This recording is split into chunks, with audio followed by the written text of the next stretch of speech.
Alright, last time we had wrapped up one of the mines.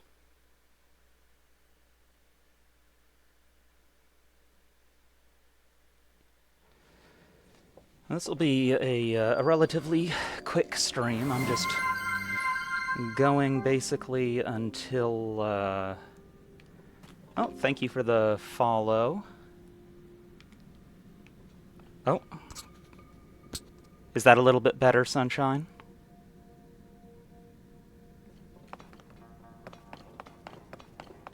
Can you hear me any better now?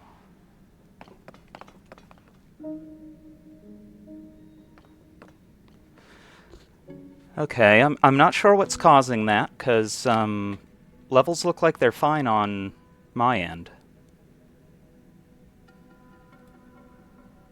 Okay. But, yes, thank you for the follow, Dylan Active. Really appreciate it. But, yeah, last time we had wrapped up this mine, and this will just be a relatively quick stream, basically just going up until whenever it is that dinner here is ready. But I do plan on essentially trying to hit up a few more mine locations, but in order to do that, I'm going to have to be running all the way over to here in order to get to an ascension tower, because without using fast travel, then the only other way out of the depths other than using ascension towers is just using a balloon or similar, usually outfitted with rockets and fans, in order to get way high up all the way through the hole that I dropped through. Your PNG tuber is super cute. Oh, thank you. That was done by a friend of mine. Goes by the name of Milky Crystal on Twitter. And they do some real nice work. They've been a member of the greater Goblin community for many years, actually, before the whole Goblin VTuber phenomenon kind of existed.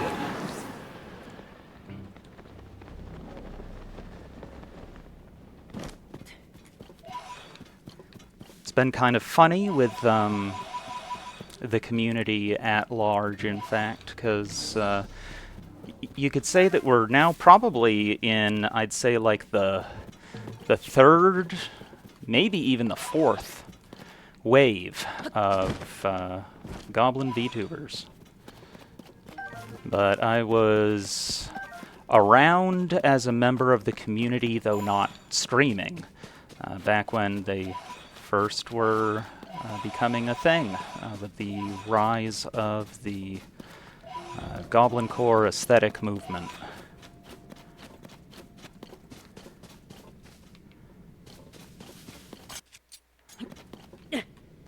Which can generally be thought of as essentially the punk equivalent of cottagecore in a lot of respects, although it borrows a whole bunch of additional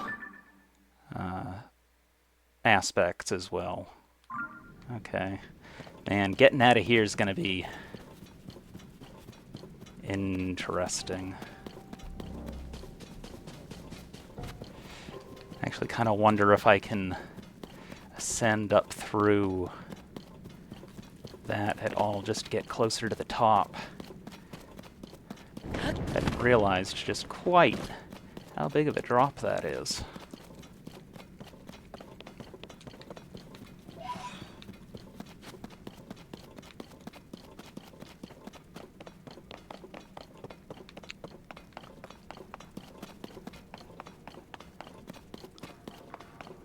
Yeah, I can probably try to get up there.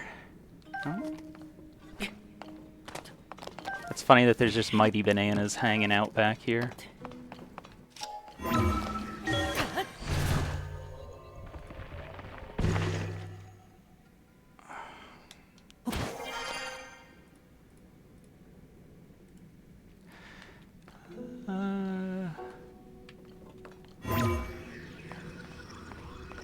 can't reach that. But at least what I can do from here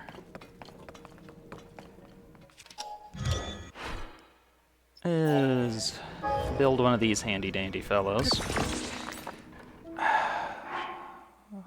Let's see.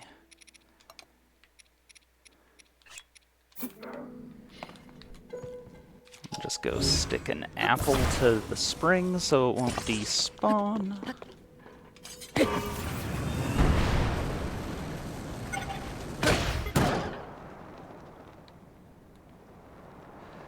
There we go, that's a little better.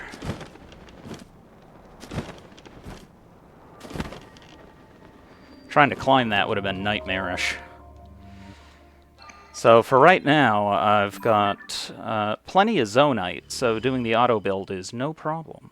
But the bigger issue is that I'm almost fresh out of parts for building using zonite devices. Ugh. What a pit. Oh, I'll just go ahead and make another one.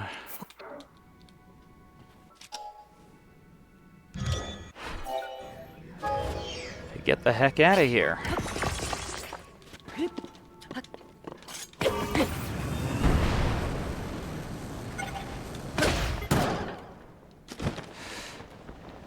Alright. That is more like it.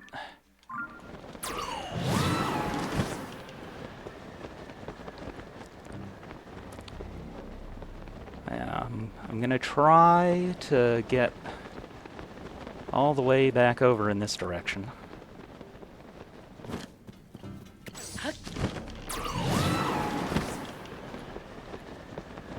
The fact that you just come up with these solutions like it takes zero thought and I'm sitting there for an hour and a half looking for a ball to go in a hole.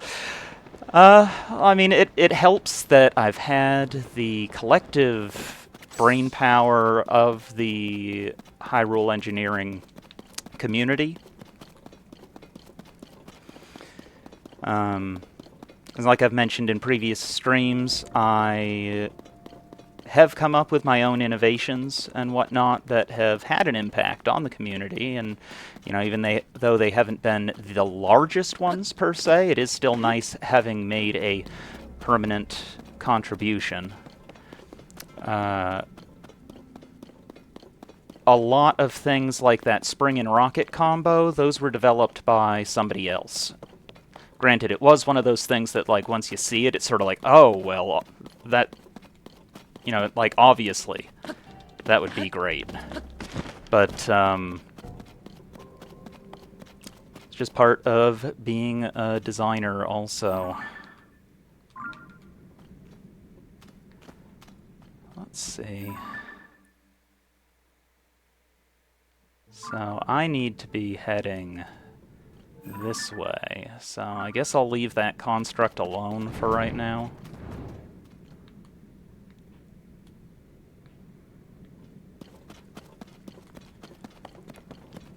Because even though defeating it would end up giving me a bunch of charges, which are of course what I am looking for at the moment, it would take us pretty far off track.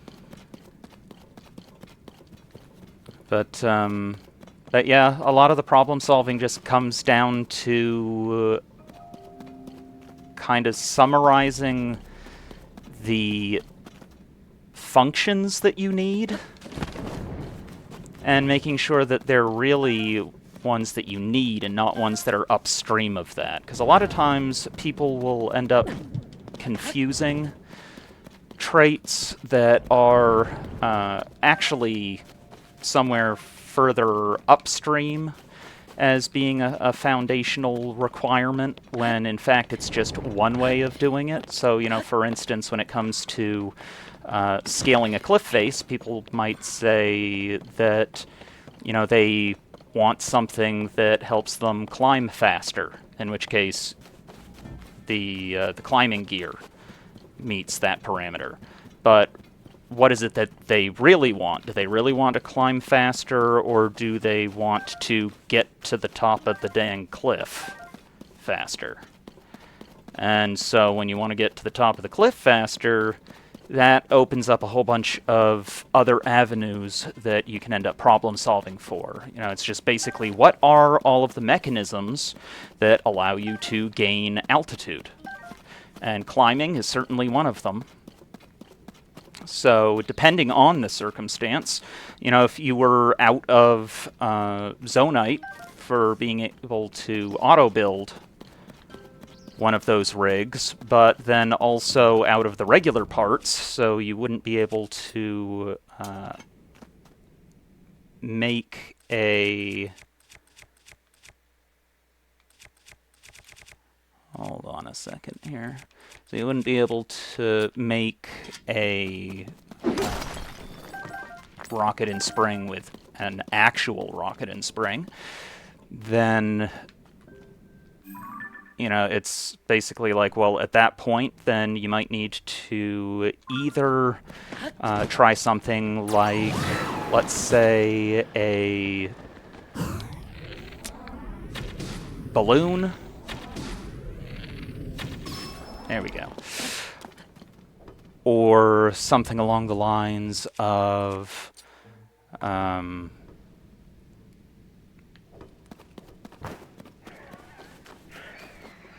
you know, finding an updraft that you could use, or making an updraft. There's always the possibility of using something along the lines of just plain old firewood and a Hylian pinecone, for instance.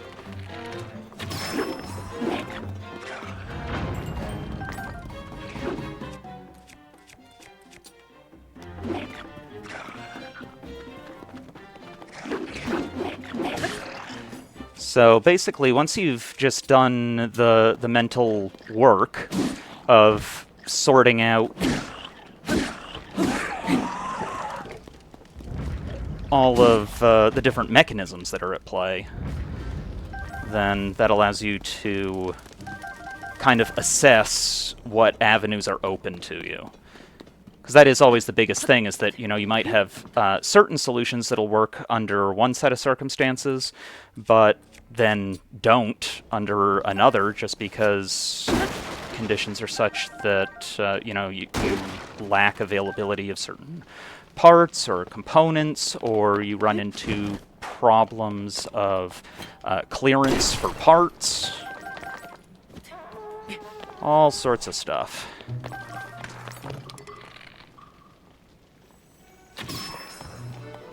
But just being thorough about your thought process is really kind of the key.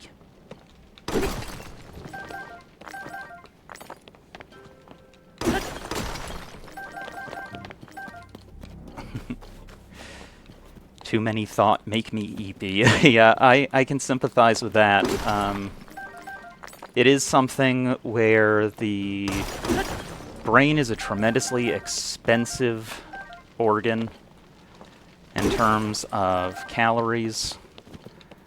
It's really quite exhausting doing hard thinking for extended periods. And I do oftentimes find myself, when I'm working on something like a product design, for instance, in a professional context, because as viewers may or may not know, I am a designer professionally in the knife and tool industry. It's something where if I'm working on a design for either myself or a client or something like that, I will get stuck in what I call just designer brain mode. And it can actually interfere with my ability to sleep in quite a bad way. But at the same time, it'll make me feel absolutely exhausted.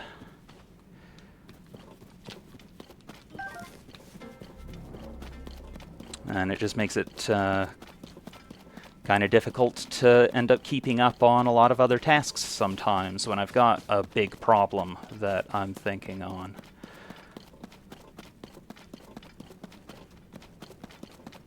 I've actually ended up in designer brain mode a number of times with Tears of the Kingdom, trying to work out the optimum solutions for circumstances much like the challenge run that I'm undertaking right now. As actually, players who don't like to do the engineering side of things in this game, Sunshine being one of them, served as sort of an inspiration for me when it came to a lot of my design work with coming up with builds for the game, because it's always cool seeing like YouTube videos of all of the wild and crazy machines that people have thought up, and I've made plenty of them myself, all sorts of ridiculous doodads. But those don't really do anybody much good a lot of the time because they require so many parts that they're very expensive to auto-build. Vehicles have the tendency to despawn really quickly in this game when you get any sort of meaningful distance away from stuff. Oh, thank you for the stretch.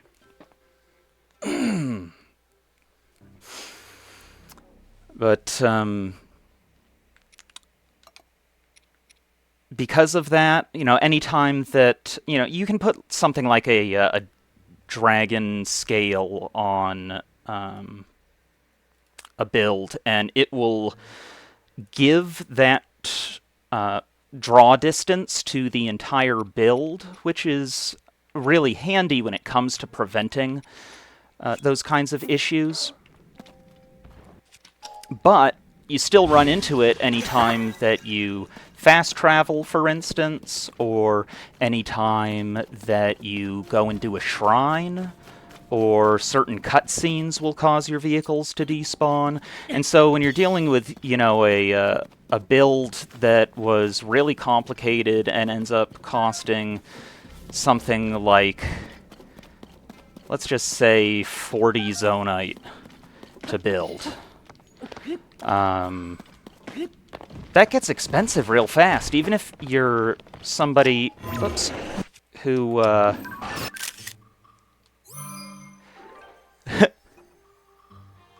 oh man, that's gonna make a dramatic statue if I, have Kilton do that. But,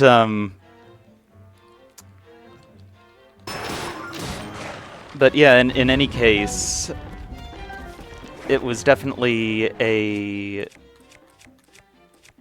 just an overall circumstance where you're not going to want to end up using those sorts of builds all the time because it's just going to cost too much. And likewise, even if you have like a lot of parts that you can contribute towards it that are, actual parts to lower the cost of the build, getting them all out can be agonizing. And so really keeping the number of parts to a minimum is helpful not only from a resource management standpoint, but also just from an effort standpoint.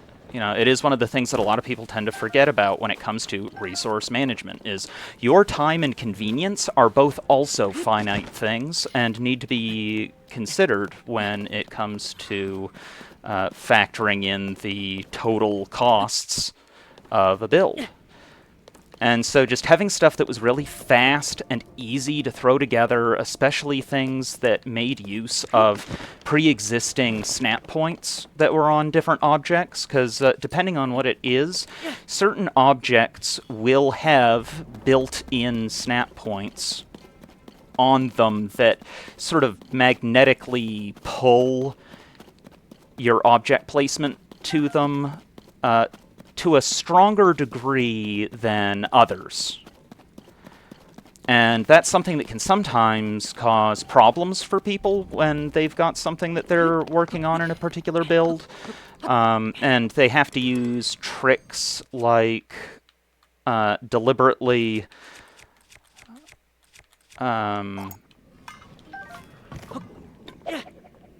whoops. That's not what I meant to do. Thanks a lot.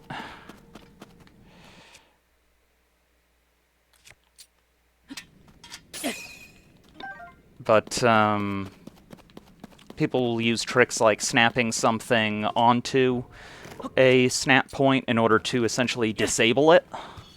And then that allows different placements that you otherwise wouldn't be able to achieve.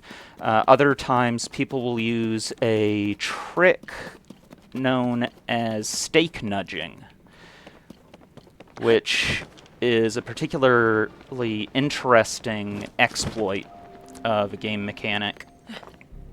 There is a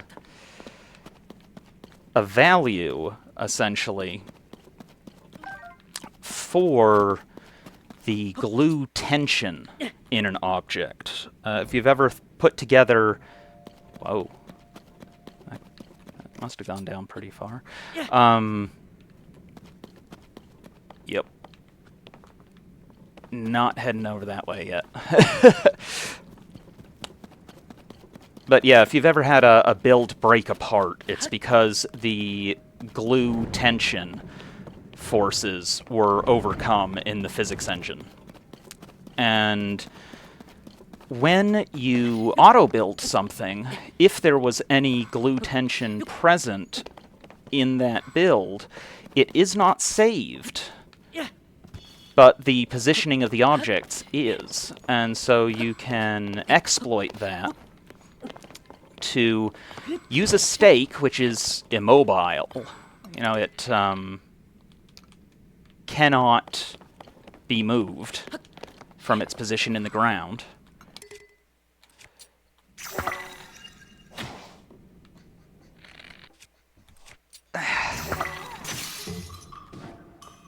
There we go. To lock a couple of objects that you want to put together into the ground, and once you've done so, you can then get them to snap to one another at enough of a distance that it puts tension on the parts, and they are forced together in a position where they're further apart than they normally would be. And that then allows you to take the auto-built version of whatever that was, whoops, and rebuild it, and the new auto-built version will not have any glue tension, but the positioning is as if it did. And then you can just repeat that over and over again in order to get parts that are way, way out of position. Personally, I try to avoid stuff like that just because I know that essentially a lot of people are not going to want to bother. It's a pretty time-intensive process.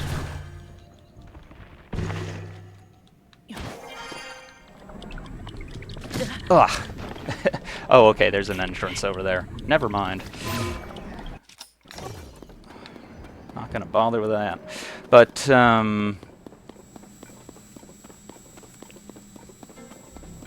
yeah, in any case, just all of the people out there who don't want to do the engineering stuff, which is completely valid. Nevertheless, there are some simple builds that are really easy even for non-engineers to throw together. And it can just be an extra thing in their bag of tricks, so to speak.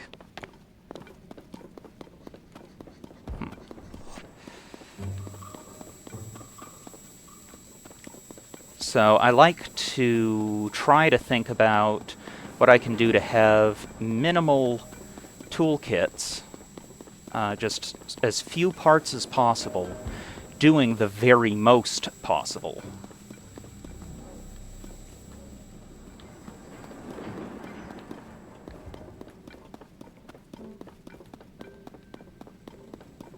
Ah, here we go. Yeah.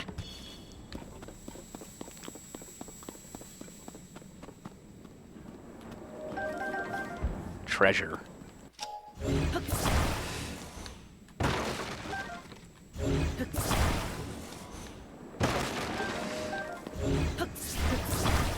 Ah, there we go.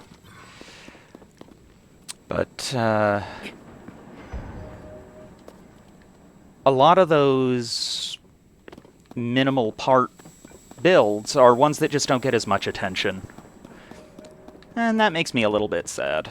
It's something where I feel as though practical solutions oftentimes are not given their due.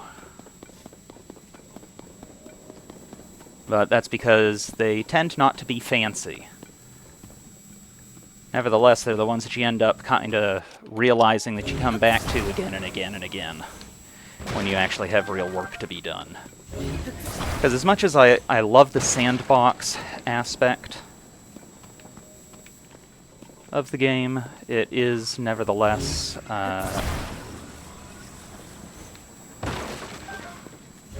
something that, I don't know, it's... building for building's sake isn't as fun to me as building for a purpose.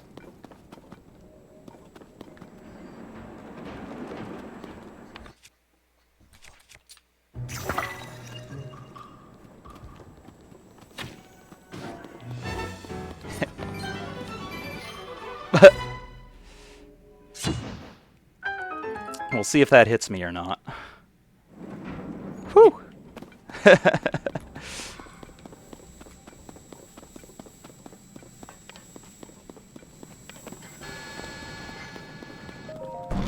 There.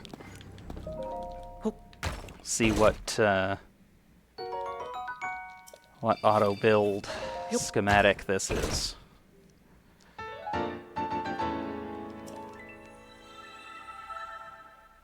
Ugh.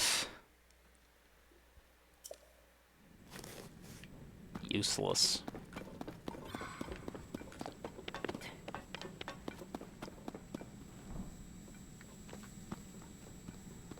Now, let's see, what direction do I need to go? Back over this way.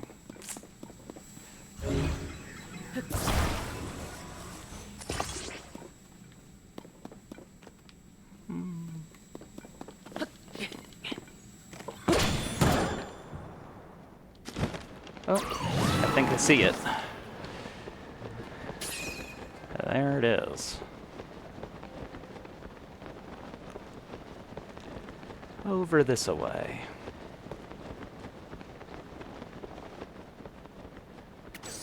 And this ought to help light up the area, of course.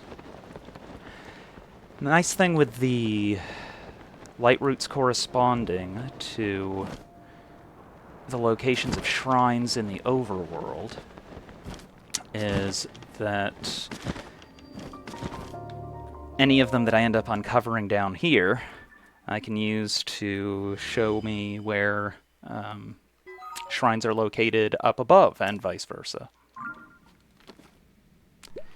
People usually go the other way around in terms of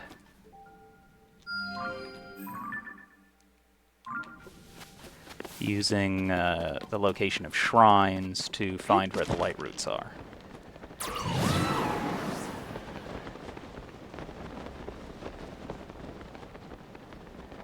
In fact, you know what? That is high up enough on there. I'm going to go ahead and delete that. Don't need it right now.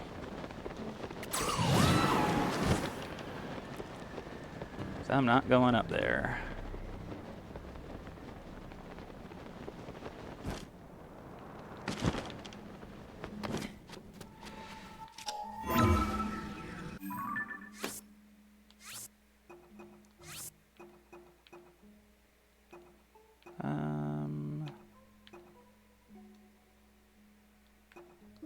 What was the mark that I had used? I think it was... Okay, it's a star.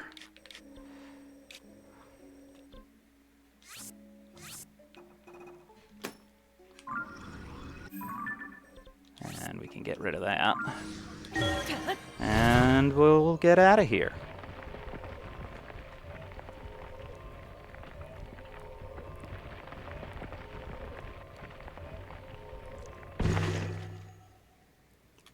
Oh. Well, would you look at that?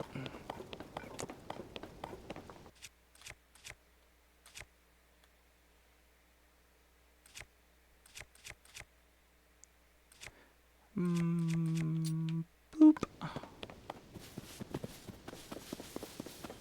Something tells me this may come in handy.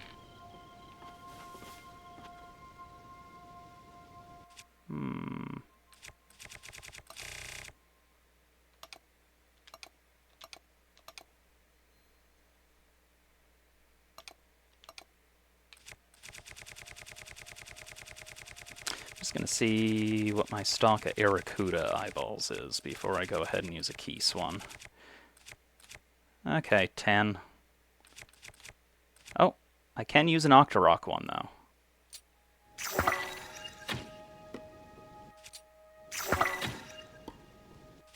Oh, come on.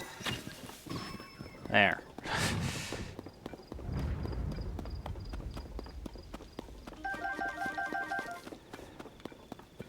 It keeps going and just hits the ledge over and over. Question is, where do the eyeballs go? Oh, there they are. A valuable resource.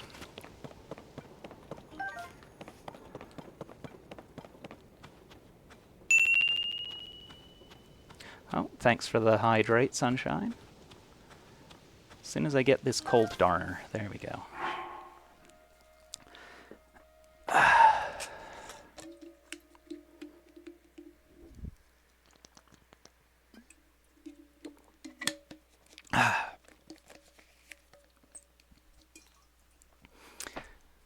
Gotta keep my guts hydrated.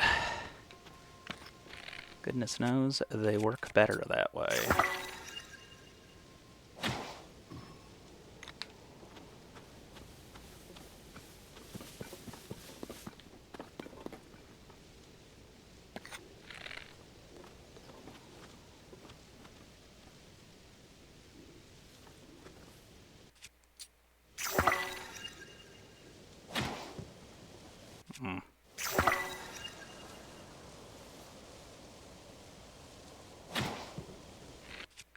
Those aren't going through. What a pain.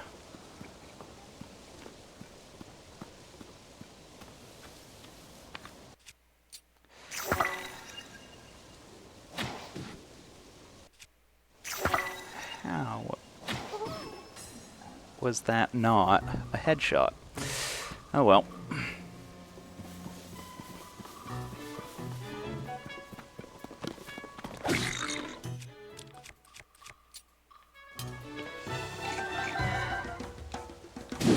Bonk.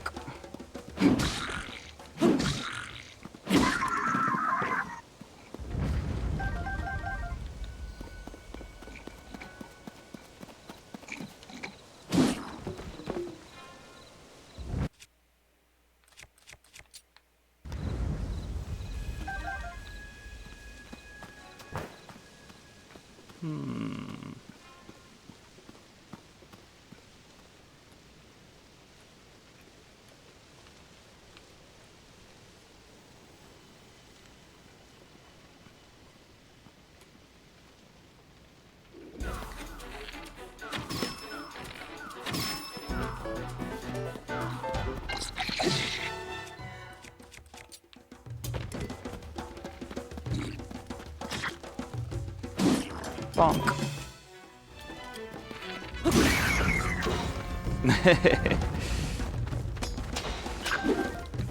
Oh, ouch.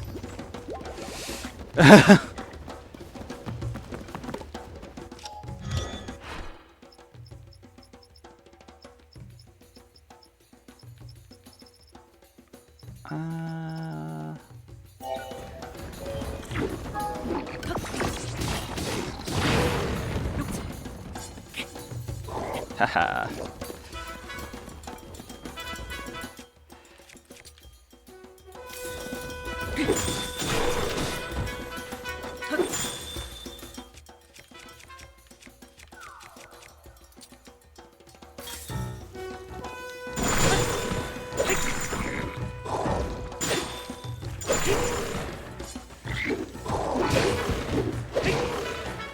Ooh.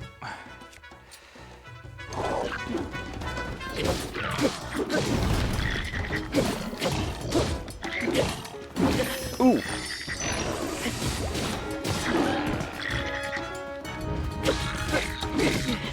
Oh.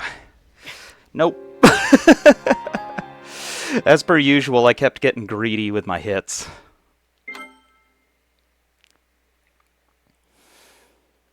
I always keep wanting to try to squeeze one more out, but then once I do, it's all over.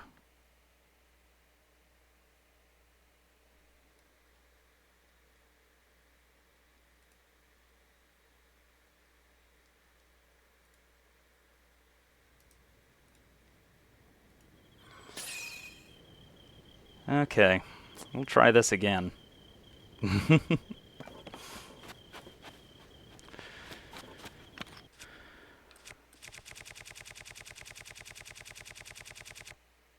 Oops.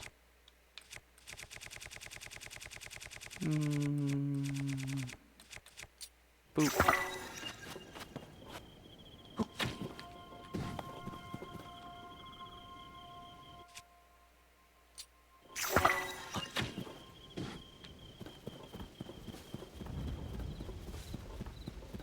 There.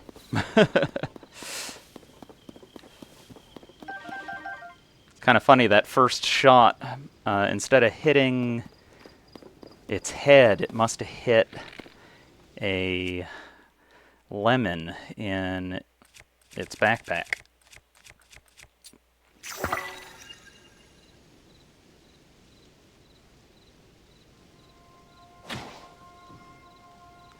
Ping.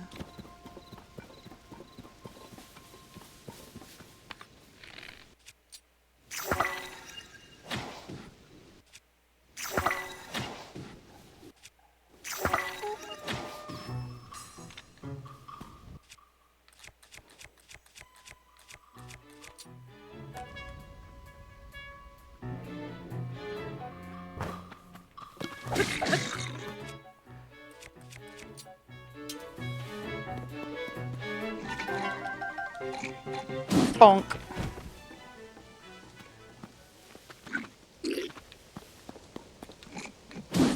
Bonk.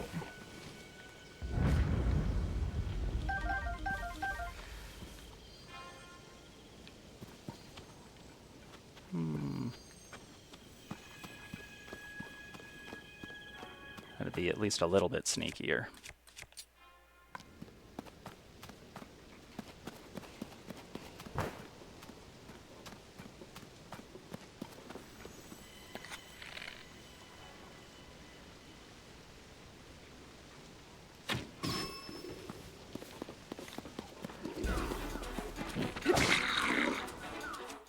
And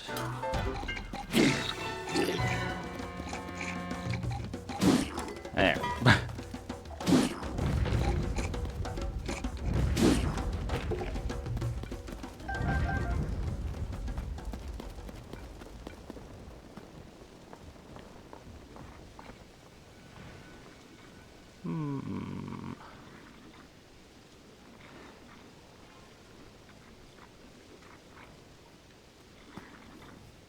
That's right.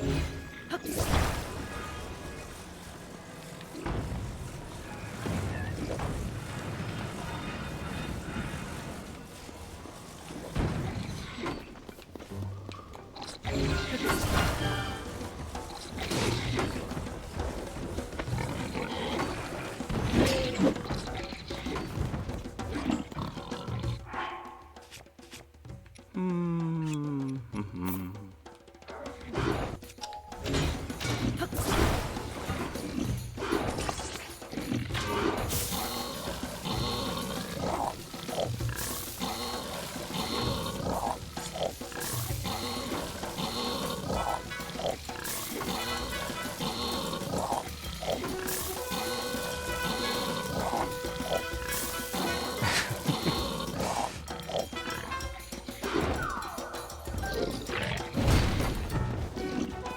It's kind of funny too, because they can swing from inside there, but they can't actually hit you. Despite the fact that, you know, his arms stick outside of the cage.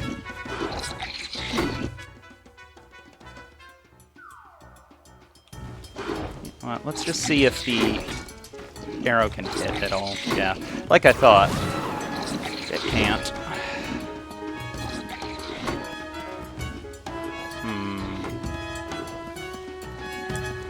What do we have here? Ooh! Well, I'll grab that in a minute.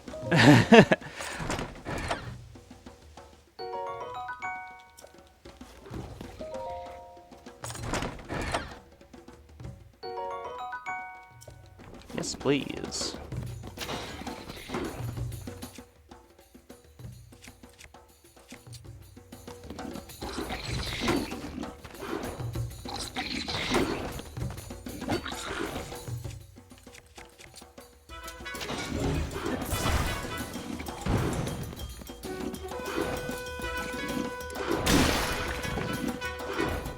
Yeah!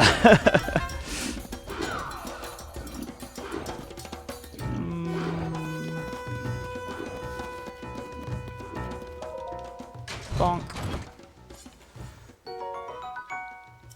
Get that.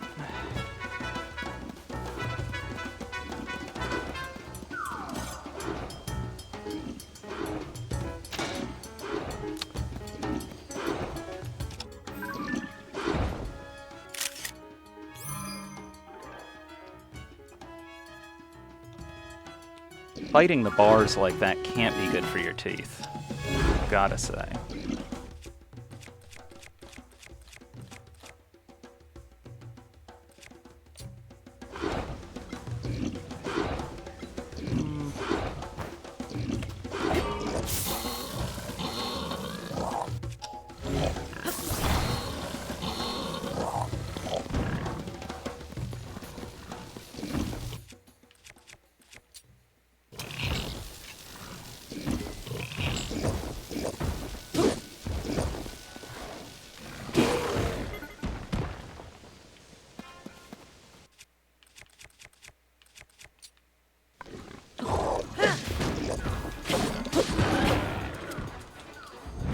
And dead.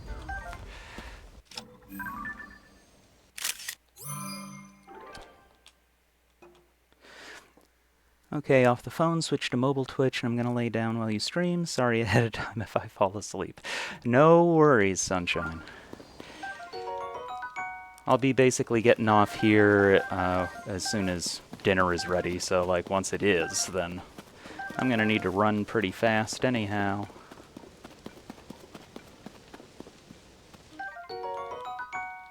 What a waste of a hearty truffle.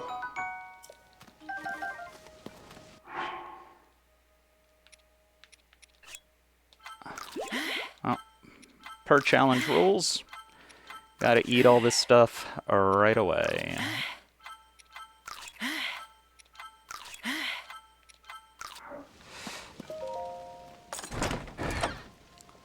Well, back to full health. So that's what matters most. Now, something that I do want to end up doing is once I manage to get back over, first and foremost, I do need to get over to the Lanayru wetlands here and build myself a proper boat, because there's a shrine that has a rubber board in it. It's like a yellow foam, hyper buoyant material. But once I get back over to here, I'm going to need to pick up another one of the bomb barrels that are located here, because they're a level 3 bomb barrel, and I'm going to need to remake that auto-build one that I had used earlier.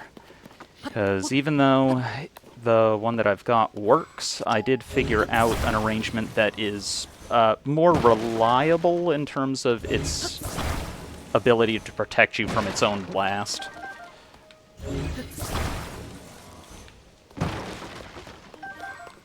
It's just auto-building a cart on one of those bomb barrels. Those bomb barrels have the most explosive potential out of any of the ones in the game.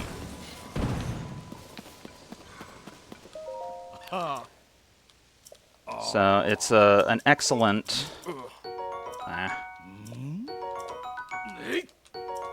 Oh, that one's useful, though. Oh.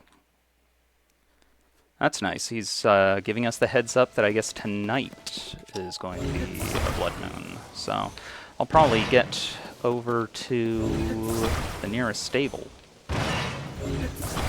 Or somewhere where there's a cooking pot. And just check and see if I've got any potions that I want to whip up.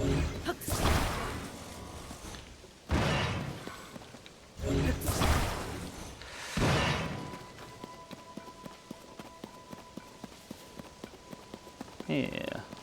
But yeah, in any case, what I ended up discovering was that a better arrangement than...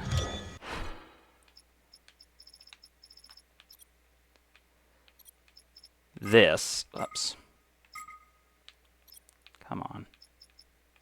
There we go. With this, you can see it's just a cart on a bomb barrel. Well, I realized that if instead... because the biggest thing was that I needed it to be the first thing that hit the ground. Because if the...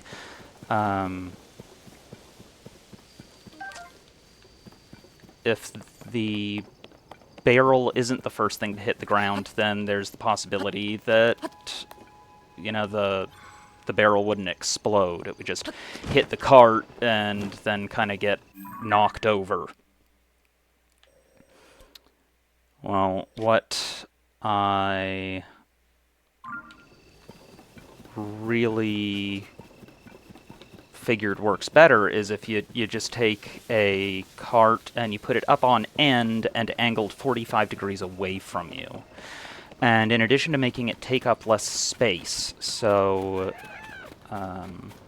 it's easier for you to drop one in relatively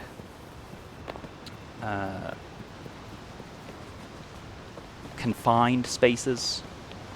It also has the advantage of just giving better overall coverage and protection to you, because you're getting some vertical blast protection as well, and it allows you to extend the board all the way to the ground level without having to worry about the barrel not being the first thing to hit.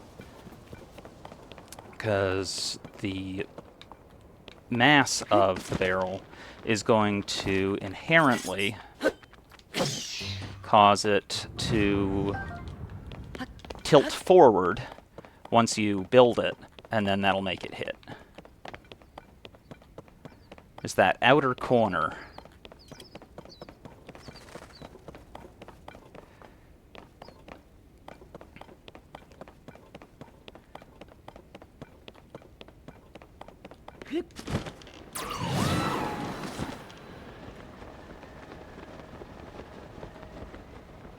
Yeah.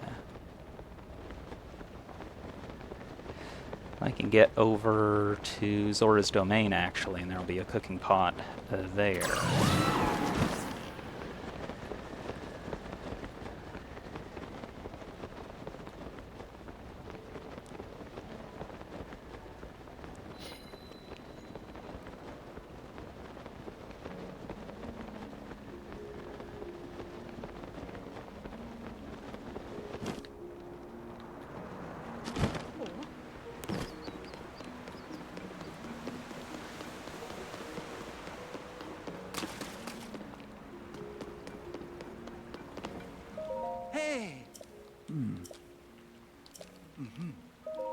Oh.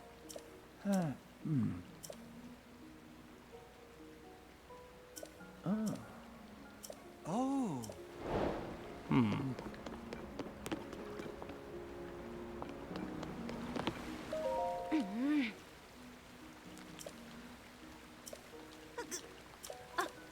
Let's see.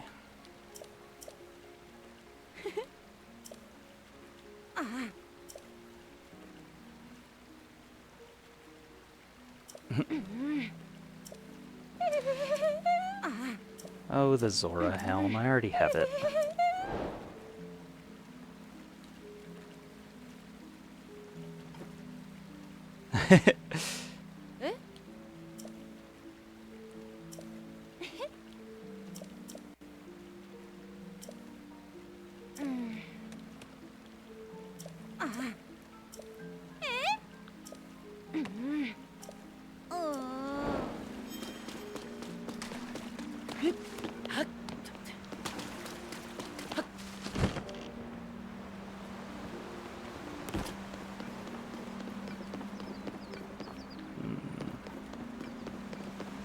See what they have for sale also.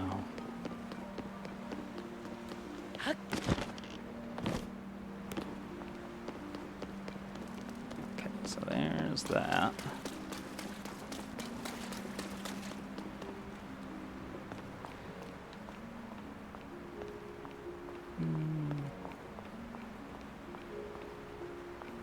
Ooh. Not really much use for anything other than the arrows, but you know what? I'll take them. Yeah, don't forget to sleep in a waterbed while you're there. Will do. The biggest thing, though, is that if there is going to be a blood moon, then I want to make sure that I don't sleep through it, because then I won't be able to get it.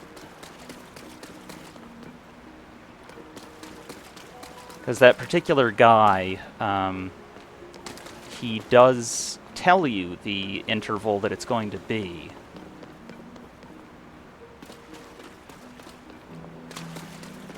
I guess we will see as it begins to rise. And I think it may be. Yeah, maybe. Oh, wow. Hey, Zelda. Yes, yes, indeed it is.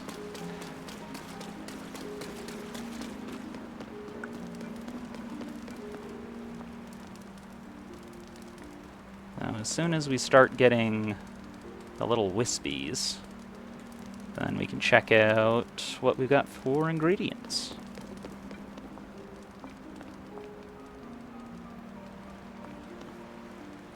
They aren't here yet, though.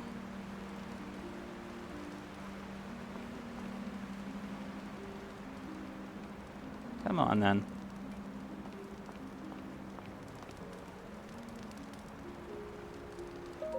Oh. Ah.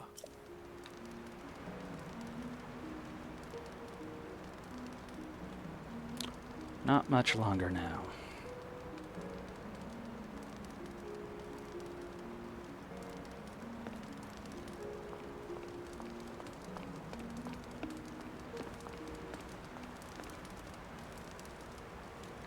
Yeah, there we go. So, let's see. By type, and what have I got for little critters? Little critters, little critters. Not a whole lot.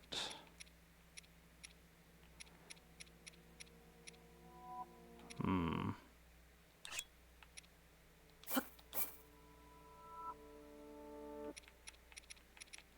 That being said,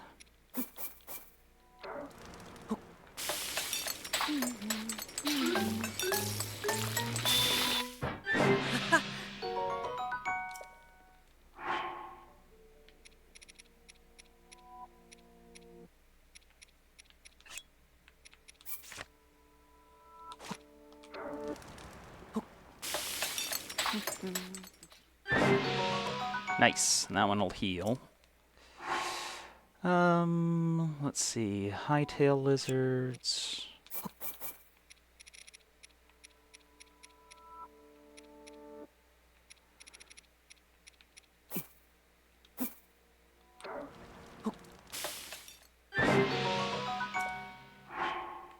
And what else have I got?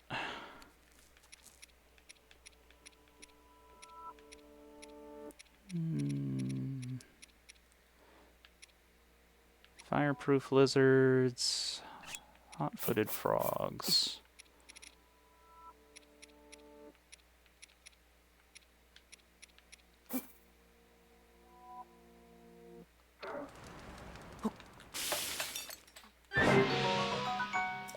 Nice.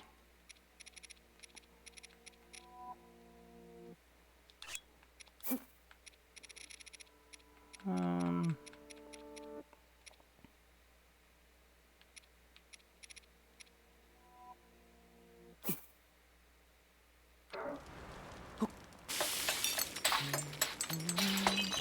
oh. Oh, that's right. Those get counted as food for some reason.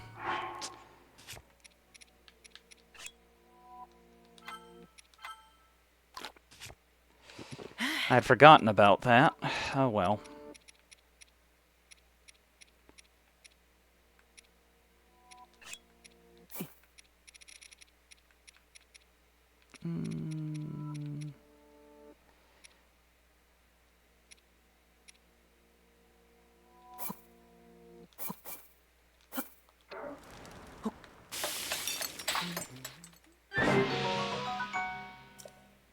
Alright. I think that about covers it.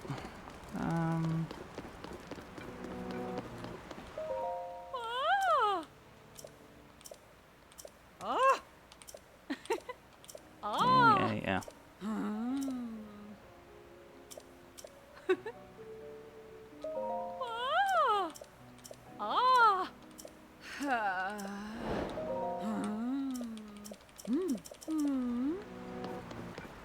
Eh.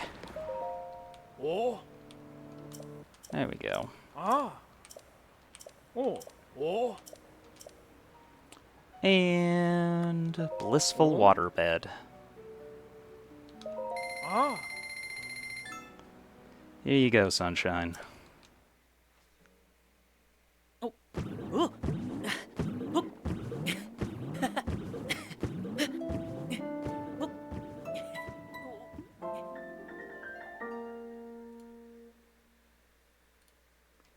All taken care of.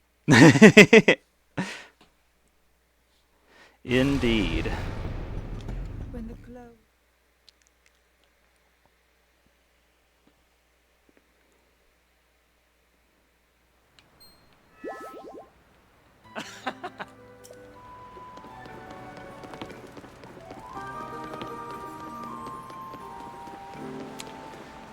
Okay, so from here, just trying to think of what makes the most sense to do.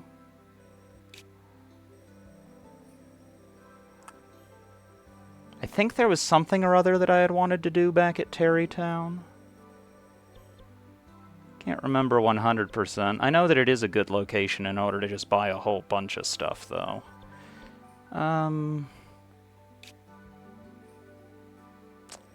Oh yeah, I was gonna go to the Horse God. That's what I was gonna do.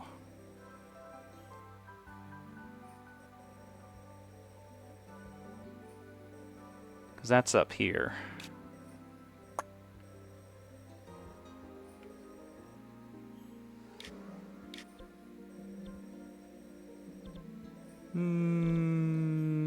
Yeah, might as well. Might as well do that. So, best way to get there is going to be to head over this way. Oop.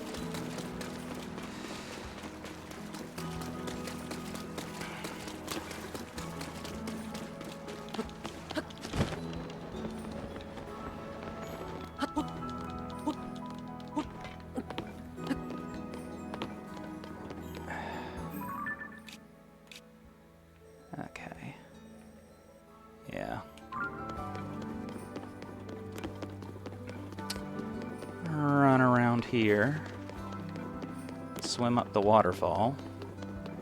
Or actually, I can just take the bridge. That works too. But I suppose that'll get me there faster.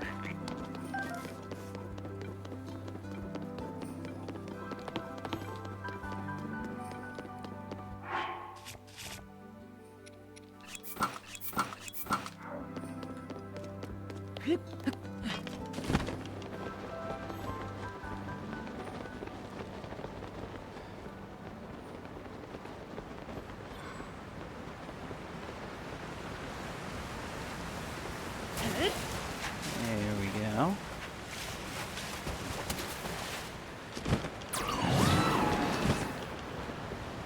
To this one.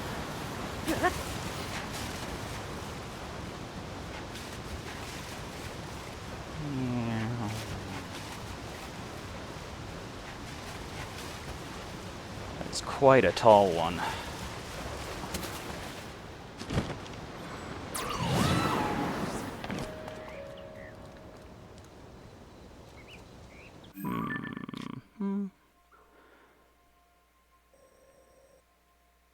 Okay.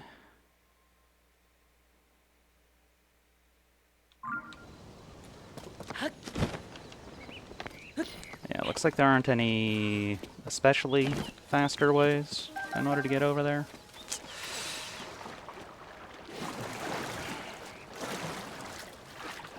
Now in the first game, over here was where the Zora helm was. I wonder if there are any chests in the water? Nope. Doesn't look like it. Oh well.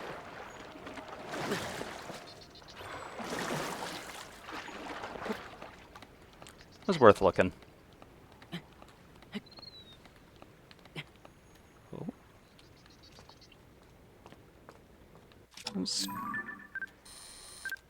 Staminoka. Don't need those.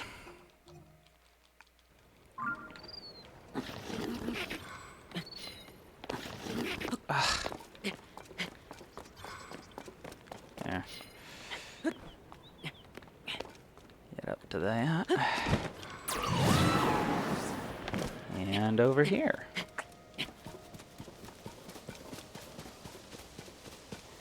Now, I do believe that one of the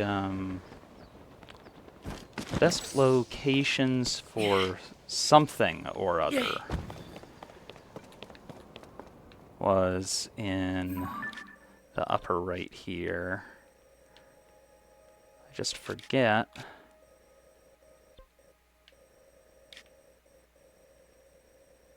which one it was. Because the things that I need most right now are going to be control sticks, rockets, balloons, and batteries. In addition to other things. But also cooking pots. So I'm just going to consult this handy little chart and see what I can find. So the portable pots, best location for those is on the Great Sky Island, like I figured. Best spot for carts is in the Lanayru Sky Archipelago, directly above where we're at now.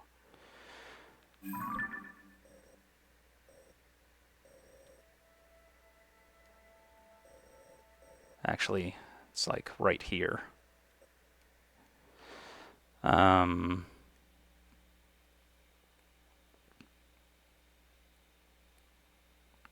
So I'll need to bear that in mind, I guess. Let's see here. Batteries, I believe, are in... Yeah, they're over here is the best location for those. But then, let's see, best spot for balloons is way up into Bantha. So that's no good. It's like on the opposite side of the map. But then control sticks. Best spot for those, okay, is the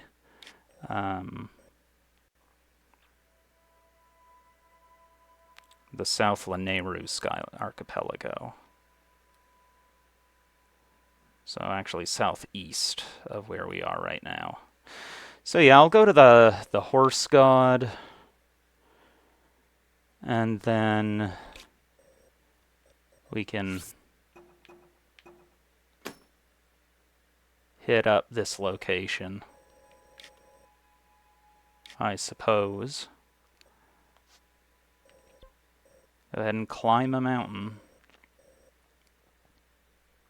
But you know what? It's doable, and actually from here isn't too bad, because it's just a matter of climbing the waterfalls. And then we can just kind of glide across. I think that'll work out.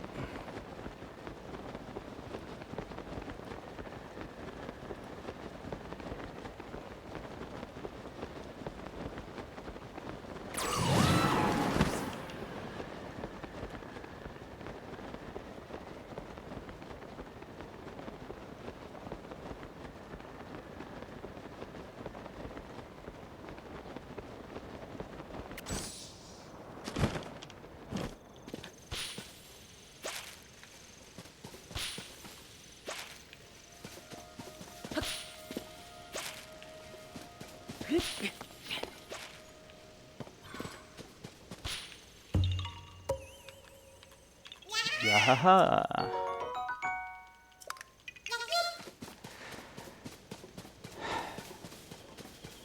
Alright, we're done with waterfalls for right now, so I can switch back to map.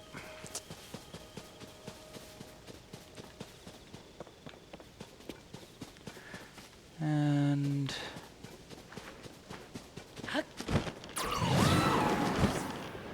oh yeah, that's right. In Terrytown, I had all of the photographs to drop off for Kilton.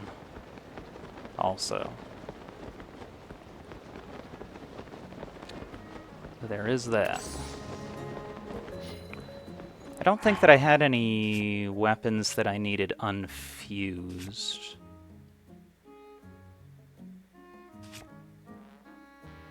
Not especially. Yeah, all set there.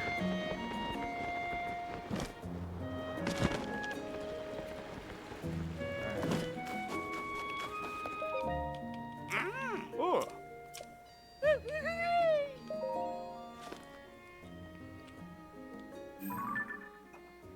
Okay, I think the last one that he needed was a King Gleok. We'll do this stupid one. Ooh. Ooh. Mm-hmm. Ooh.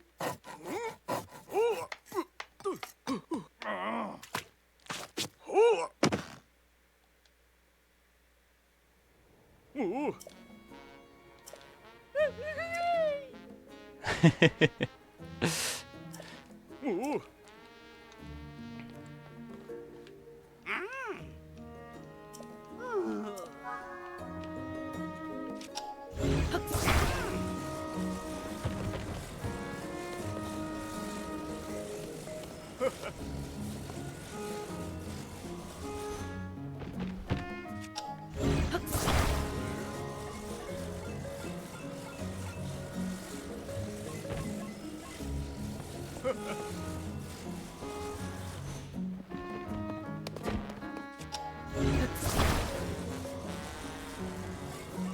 Fine.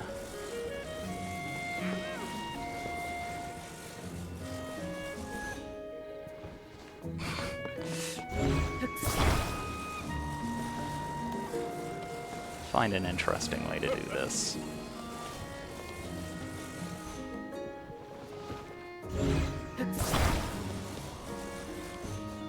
There. I think that works. Ooh. A big old monster pile.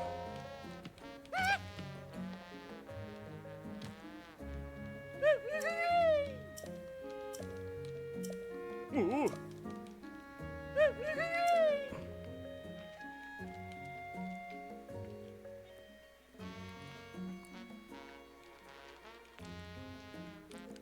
I forget what the reward is for actually completing it, though.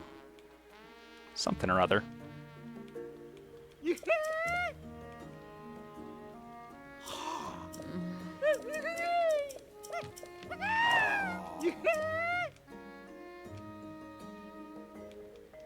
Guess we'll find out. Oh, nice. A diamond. And monster extract. Oh.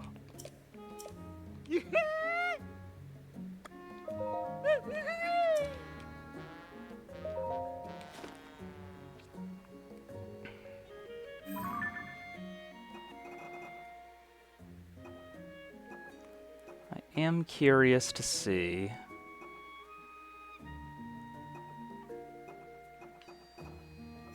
what this will end up looking like. Ooh. Mm-hmm. Just because it was so spectacularly exploding. Ooh. Ooh. Oh dear.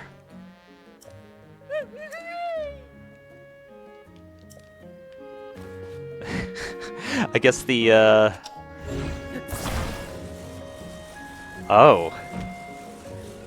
Interesting. Huh.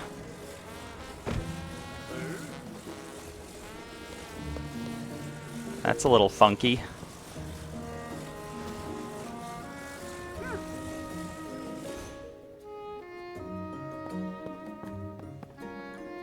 There, now it's like it's emerging out of the ground.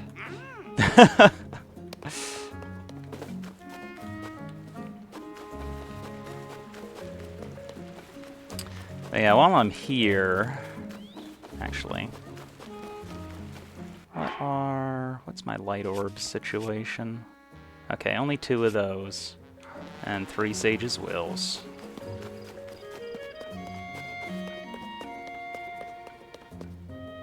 Don't need any of those. So I'll just go and grab some parts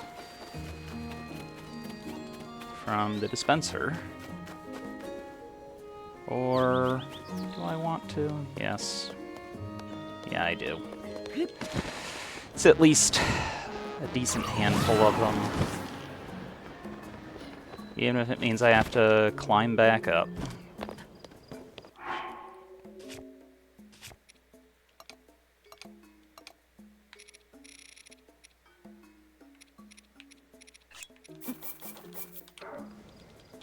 I've got a decent number of them now, but not as many as I'd like.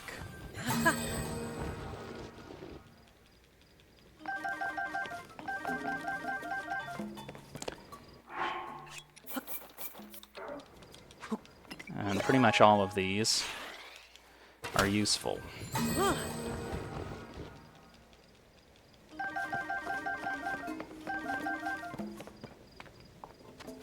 At least a few.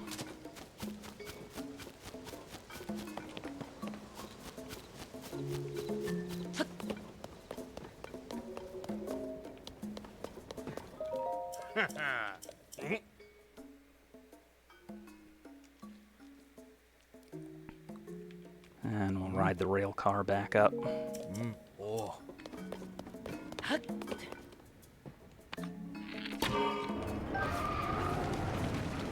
There have been too many times where I've accidentally smashed the rail car that I like to play it safe. What's really obnoxious is that when you're transporting like some unique shrine stolen item down here so that you can use it in this nice wide open building space that they were thoughtful enough to give you. After getting it unfused from whatever weapon you used for smuggling it out of the shrine, if you accidentally break this, then whatever it was that you had on the shrine, or not on the shrine, on the rail car, rather, will end up despawning. So you end up having to load back. It is obnoxious.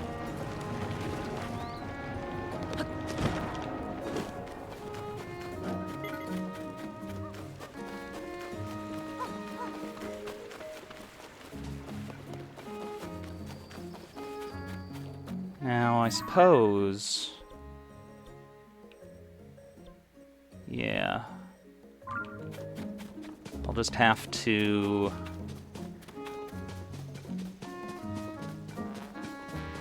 put together a quick little vehicle in order to head over there in a reasonable span of time. Easiest way to do that, usually, is throwing together 3 small wheels. Find that usually does a real nice job. This is a relatively flat spot, so I can probably take them out now. And I always have plenty of small wheels, so it's not something that I am too worried about. Now, the easy way of throwing it together is you need to move it forward and then backwards. And hopefully, yeah, that's relatively even. Boop. And... boop. Meow. This'll get us there nice and fast.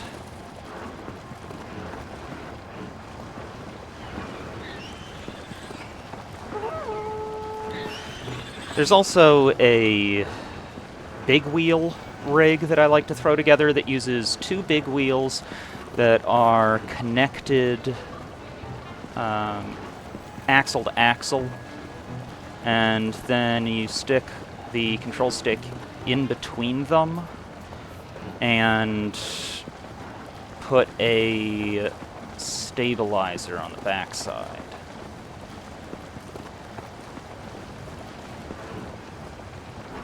It can be a little bit finicky with the positioning of the stabilizer, though, because there's so much torque in the big wheels that when you stop, it will make the entire vehicle kind of lurch forward, and it wants to flip itself. But if you end up going down hills and you have the position of the stabilizer too low, then it's easy for it to get stuck.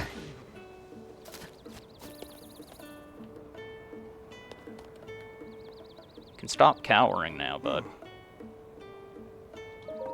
Give me my pony. Oh. Ah. And we'll take our usual Millie.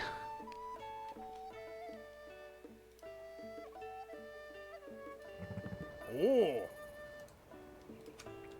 Oh. And all set. Ah. Oh.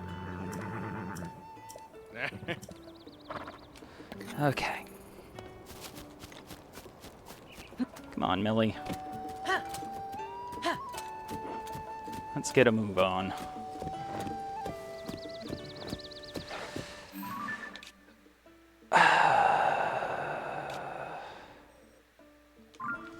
Yeah. Basically right up here.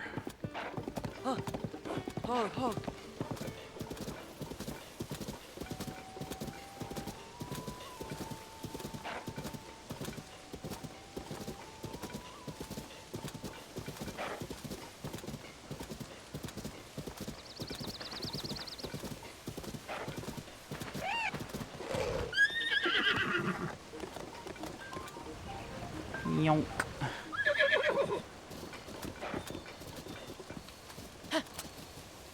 Oh yeah, it was nice of them to include a nice little covered cook site right over here, because the sort of big thing with the horse god is you get rewards for cooking different meals.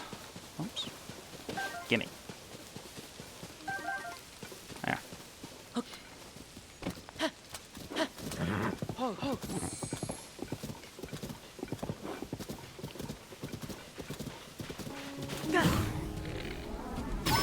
Sorry, puppy. But you are made of raw prime meat.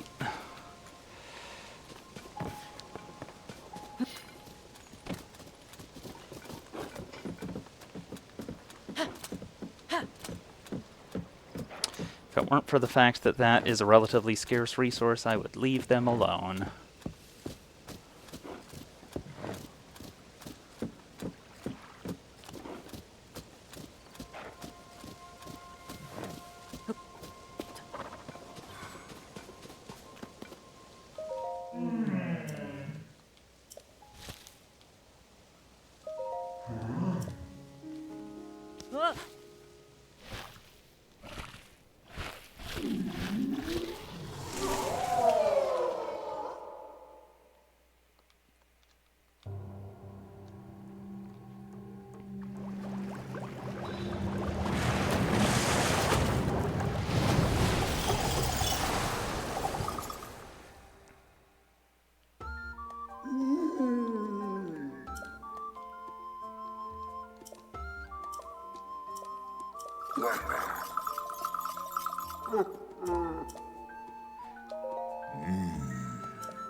Enhance.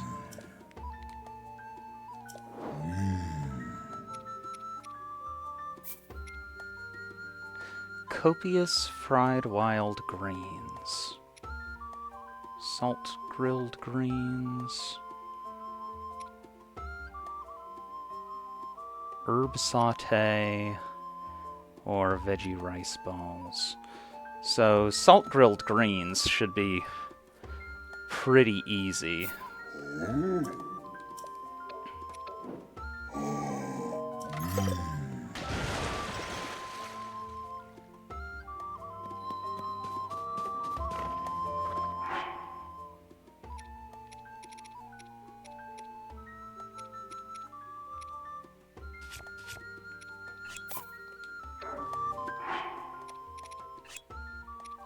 Hold. And where's my salt?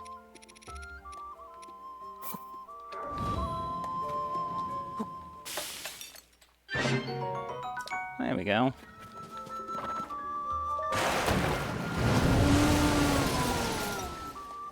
It's not just a need for speed, it's a need for steed.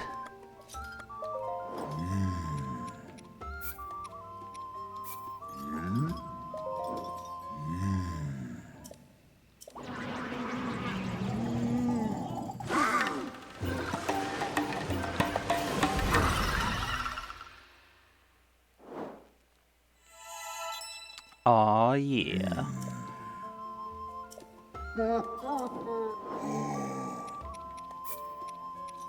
Now what's it take? Glazed veggies and steamed tomatoes. And I need 3. So let's see.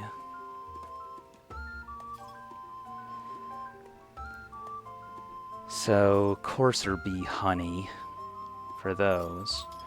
And then the steamed tomatoes, I think, is just regular tomatoes.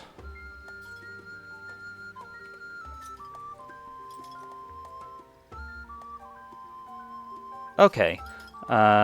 Tomato plus an herb, I guess. So that's doable.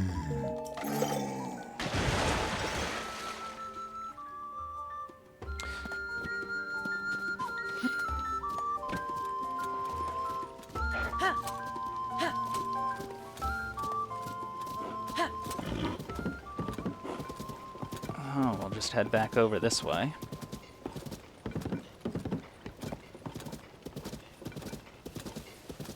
Steamed tomatoes and glazed veggies.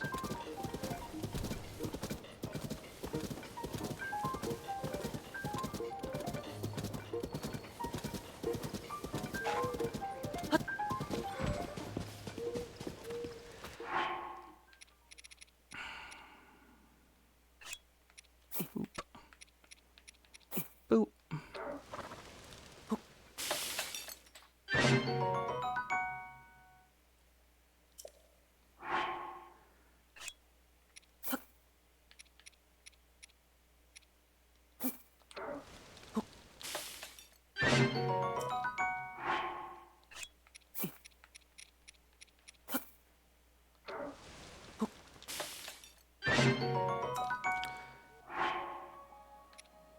And let's see. Tomatoes and herbs.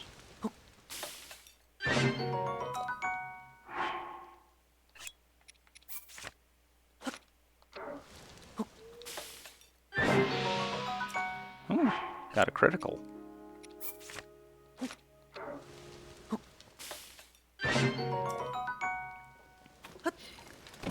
That should be good.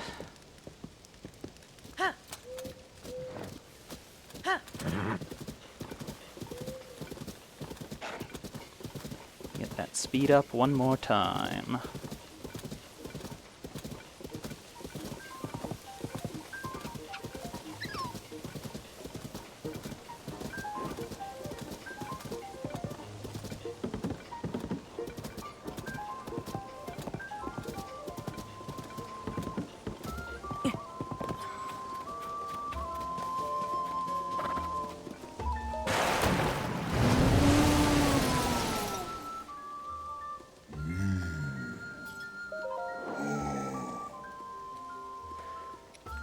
And Millie, and speed.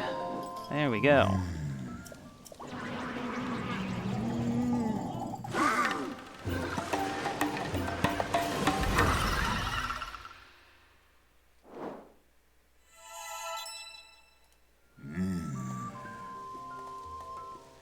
Nice.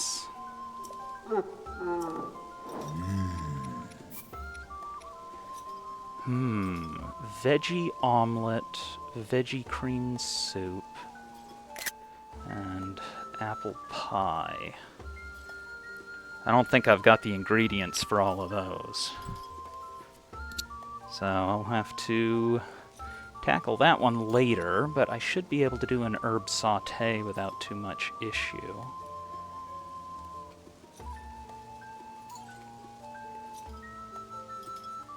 Let's see.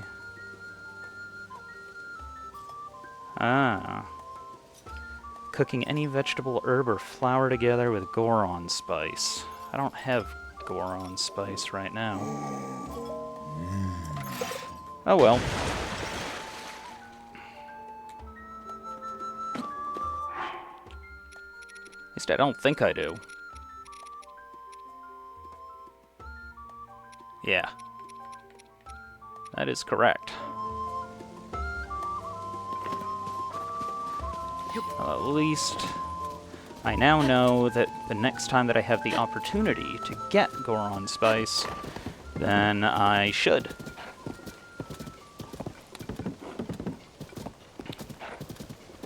And now our most frequently used horse will at least be nice and fast.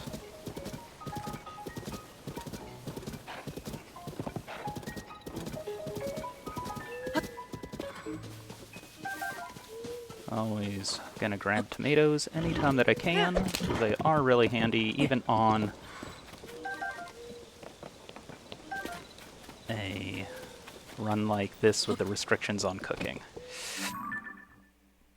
Actually, since I'm here,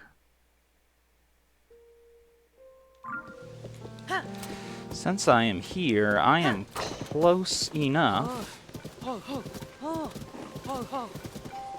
And I think I have, yeah, enough parts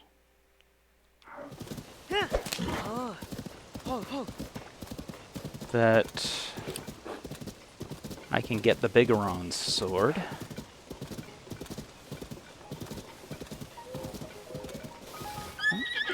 Oh, don't do that.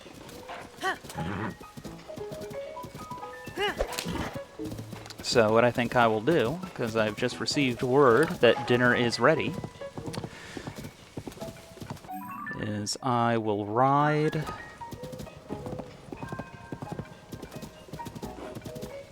ooh, up to here. Come on.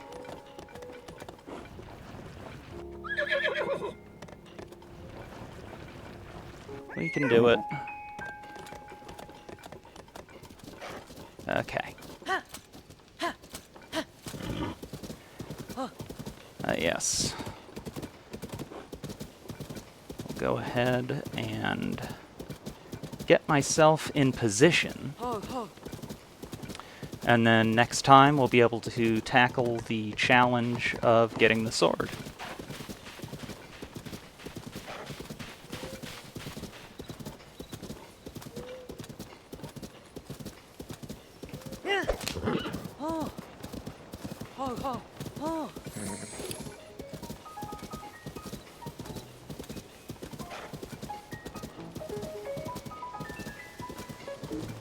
I believe there's also a shrine up in this area, so I might as well tackle that too.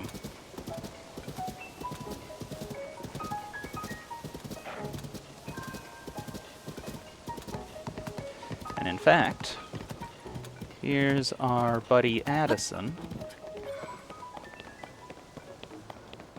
And we can just come over here to save and quit.